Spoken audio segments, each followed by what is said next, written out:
അപ്പോൾ കഴിഞ്ഞ വ്ളോഗിൽ പറഞ്ഞ പോലെ നമ്മൾ RCMB കോളേജിൽ എത്തി. അടിപൊളി കോളേജാണ് കേട്ടോ. കാരണം പ്രകൃതി രമണീയമായ കോളേജ്. ബാംഗ്ലൂർ ആണോ ഇത് തന്നെ ഞാൻ ചിന്തിച്ചു പോയി. ഈ കോളേജിൻ്റെ പ്രത്യേകത എന്ന് പറഞ്ഞെങ്കിൽ ചുറ്റും മാവാണ്.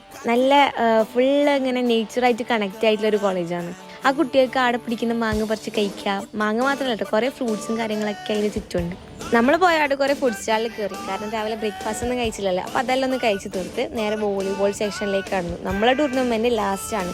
So we waited for the last. കുറേ ആക്ടിവിറ്റീസ് നടന്നുകൊണ്ടുണ്ടായിരുന്നു കേട്ടോ. അങ്ങനെ നമ്മളെ കുട്ടികളെ കളത്തിൽ ഇറങ്ങിയിട്ടുണ്ട്. സത്യം പറഞ്ഞാൽ ഞാൻ എൻ്റെ കോളേജിൽ നിന്ന് ഇറങ്ങിയിട്ട് ഇപ്പോഴാണ് രണ്ടാമതൊന്ന് ഫുട്ബോൾ കാണുന്നത് തന്നെ. സോ ഭയങ്കര എക്സൈറ്റ്മെൻറ്റ് ഉണ്ടായിരുന്നു. കാരണം ഒരു അടിപൊളിയായിട്ട് കളിച്ചിട്ടുണ്ട്.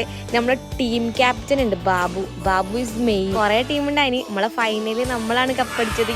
ഭയങ്കര സന്തോഷമായിട്ടുണ്ടായത്. കാരണം നമ്മളെ പോയിട്ട് കപ്പടിച്ച് വരുന്നത് ഒരു സന്തോഷമല്ലേ. പിന്നെ നമ്മളുണ്ടായിരുന്നല്ലോ അവിടെ. വിന്നേഴ്സ് ആയതിന്റെ സന്തോഷം തീർക്കുന്നത് നെക്സ്റ്റ് വീഡിയോ കണ്ടാലോ. അപ്പൊ ശരി ഗൈസ്, ബൈ.